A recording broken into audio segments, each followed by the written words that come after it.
चलिए सुनते हैं शेख चिल्ली की कहानियों में अगली कहानी, दूसरी नौकरी। शेख चिल्ली का काम में मन नहीं लगता था। ऐसे में सही से काम ना करने की वजह से शेख चिल्ली के मालिक ने उसे नौकरी से हटा दिया। नौकरी जाने के कारण शेख चिल्ली बहुत दुखी था।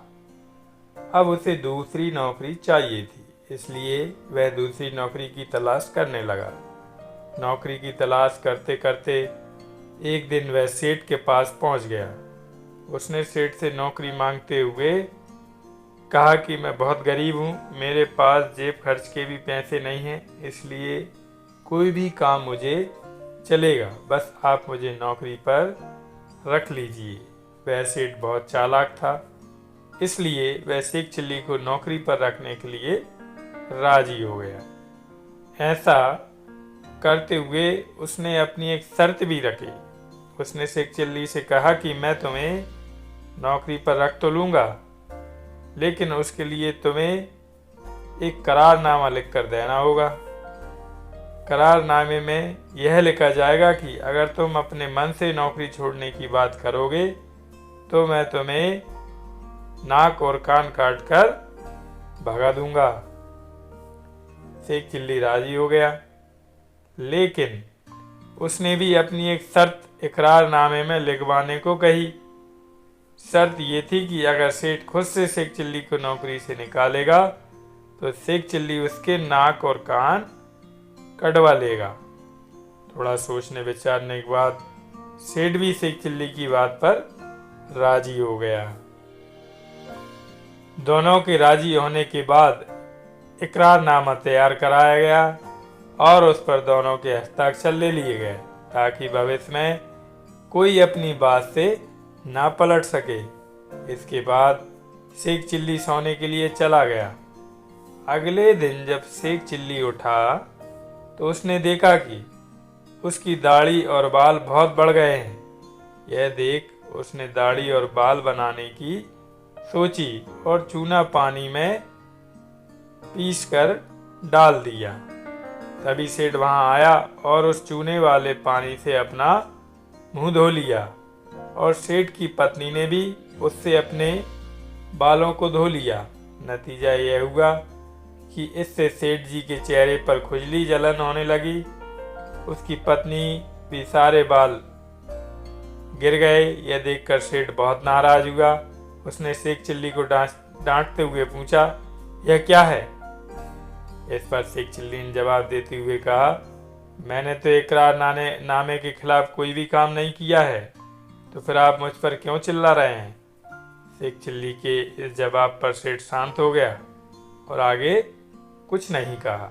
अगले दिन शेख चिल्ली ने एक बैग लेकर उसमें पत्थर भर दिए और उसे सेठ के ऑफिस में जाकर रख दिया। यह बैग बिल्कुल वैसा ही था जिसमें सेठ अपनी जरूरी किताबें रखा करता था। जब सेठ ने बैग खोला तो वो उसे देखकर दंग रह गया।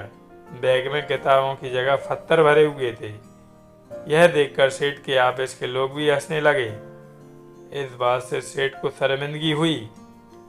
अब उन्हें यह अंदाजा हो गया था कि जिसे उन्होंने नौकरी पर रखा है वह चालाक और तेज दिमाग वाला है और वह उनके इकरारनामे वाली योजना का जवाब इस तरह से दे रहा है। इकरारनामे के मुताबिक शेख चिल्ली हर रोज घोड़े को चराने के लिए भी ले जाया करता था।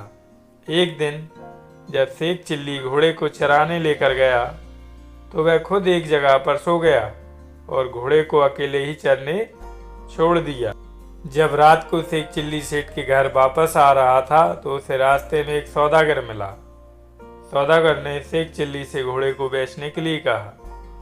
शेख चिल्ली और सौदागर के बीच 40 रुपये में सौदा तय हो गया। इस पर शेख चिल्ली ने सौदागर से पैसे लेकर घोड़ा उसे दे दिया, लेकिन घोड़े की पूंछ काट ली। सौदागर को घोड़ा बेचने के बाद रुपये और घोड़े की कटी हुई पूंछ लेकर शेख चिल्ली सेठ के पास पहुंचा। सेठ के पास पहुंचते ही शेख चिल्ली जोर जोर से चिल्लाने लगा। सेठ ने जब उसके रोने और चिल्लाने की वजह पूछी तो शेख चिल्ली ने घोड़े की पूंछ दिखाते हुए कहा, एक चूहा घोड़े को अपने बिल में खींच ले गया। घोड़े को बचाते हुए बस उसकी पूंछ मेरे हाथ में रह गई। इस बात पर सेठ को गुस्सा तो बहुत आया, लेकिन वो शेख को कुछ नहीं कह पाए। वजह यह थी कि इकरारनामे के मुताबिक अगर वह शेख चिल्ली को नौकरी से निकालता तो उन्हें शेख चिल्ली से अपनी नाक कान कटवाना पड़ती।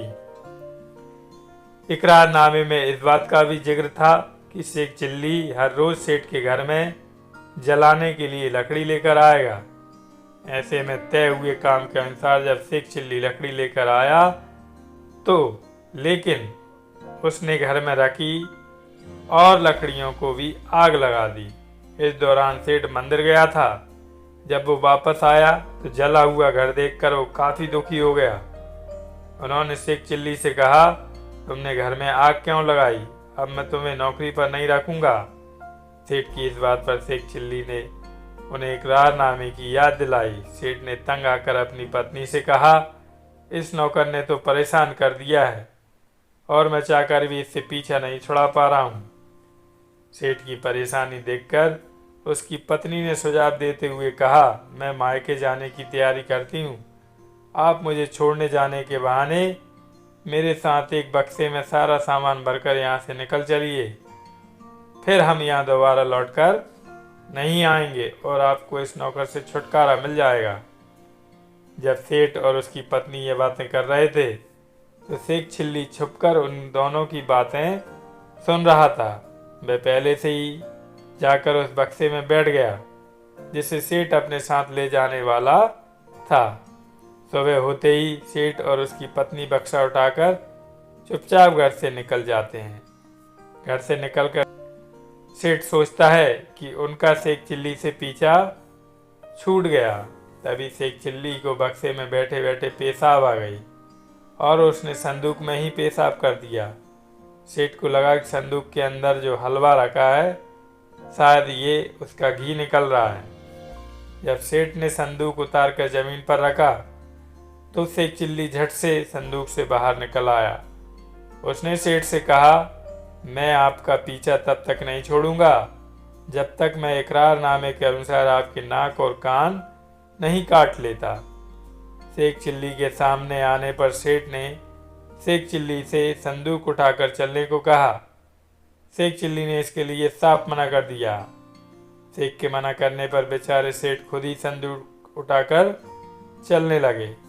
जब ससुराल कुछ दूर रह गया तो सेठ ने शेख चिल्ली से कहा, जाओ और ससुराल वालों से कह दो कि मैं आया हूँ, कुछ दूरी पर बैठा हूँ, कोई आकर मुझे यहाँ से ले जाए। शेख चिल्ली ने सेठ की बात मानते हुए ससुराल जाकर कहा, सेठ जी बीमार हैं और वो काफ़ी मुश्किल के साथ यहाँ तक आए हैं। वह यहाँ से कुछ दूरी पर बैठे हैं, कोई जाकर उन्हें ले आओ। इस तरह सेठ जैसे तैसे अपनी ससुराल पहुँच गया। ससुराल में जब खाने का वक्त आया तो सेठ के सामने बिना तड़के वाली दाल रखी गई, वहीं शेख चिल्ली को अच्छे पकवान परोसे गए। इसके बाद रात को सेठ को जब पाखाना आया तो सेठ जी से शेख चिल्ली ने कहा कि इतनी रात को कहाँ जाएंगे, यहीं जो हांडी रखी है उसमें पाखाना कर लीजिए। सेठ जी ने शेख चिल्ली की बात मानी और ठीक वैसा ही किया। सुबह जब सेठ ने शेख चिल्ली को वह हांडी फेंकने को कहा तो शेख चिल्ली ने मना कर दिया। लाचार सेठ खुद ही वो हांडी उठाकर फेंकने चल दिया, लेकिन जैसे ही वो घर की चौखट पर पहुंचा, ठोकर लगने से हांडी छूटकर नीचे गिर गई और आसपास मौजूद सभी लोगों पर पाखाने के छींटे पड़ गए। इस पर सभी लोग सेठ से दूर होकर थू-थू करते हुए भागे। कि शेख चिल्ली की दूसरी नौकरी कहानी से सीख मिलती है कि अधिक चतुराई कभी कभी खुद पर भारी पड़ जाती है। हाफिज नूरानी शेख चिल्ली के पुराने मित्र थे। नारनौल कस्बे में उनका अच्छा व्यापार था, लेकिन उनकी बीवी नहीं थी। वे अपनी बड़ी हवेली में बेटे बहू के साथ रहते थे। बेटे का विवाह हुए 7 साल बीत गए थे, लेकिन उनकी कोई संतान ना थी।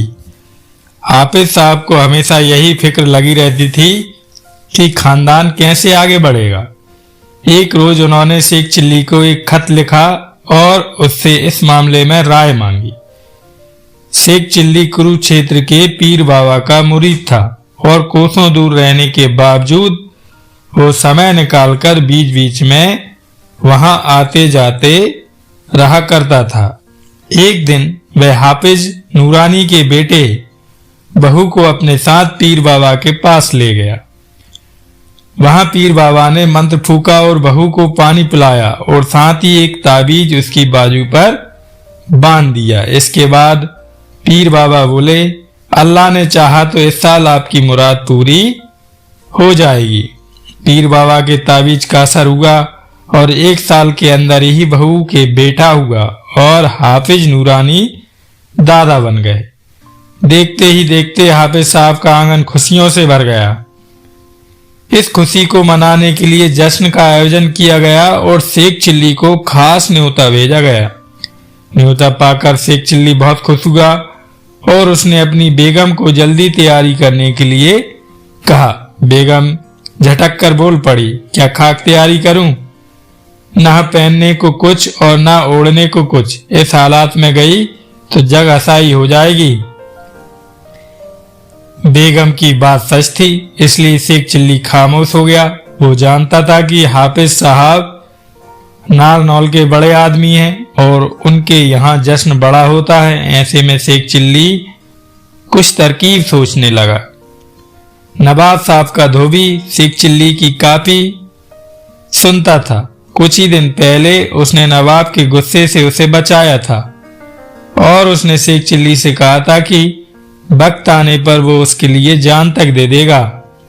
यह घटना याद आते ही शेख चिल्ली उसके पास गया और उसने अपने लिए और बेगम के लिए कुछ नए कपड़े मांग डाले। शेख चिल्ली ने धोबी से कहा कि नारनौल से वापस लौटते ही मैं तुम्हें कपड़े वापस दे दूंगा। धोबी घबरा गया, लेकिन वह वादा कर चुका था। किसी तरह जी कड़ा करके उसने शेख चिल्ली को कपड़े दिए और बोला, ये कपड़े नवाब और उनकी भांजी के हैं, सही सलामत वापस कर देना। शेख चिल्ली ने हाँ में जवाब दिया और कपड़े लेकर घर लौट आया। बेगम ने कपड़े देखे तो बहुत खुश हुई। बेगम बोली, कपड़े मिल गए, लेकिन जूते चप्पलों का इंतजाम कैसे होगा? नारनौल पैदल तो जाएंगे नहीं, सवारी का क्या होगा? शेख चिल्ली मोची के पास पहुंचा तो मोची से बोला कि मेरे लिए और बेगम के लिए जूतियां चाहिए। मोची ने कई जूतियां दिखाई। शेख चिल्ली ने सबसे कीमती जूतियां पसंद कर ली। उसने कहा, एक बार बेगम को दिखा लाता हूं, तब खरीदूंगा। मोची मान गया। शेख चिल्ली जूतियां लेकर घर गया। अब केवल सवारी का इंतजाम बाकी था। इलाके में सबसे अच्छी घोड़ा गाड़ी घनश्याम के पास थी।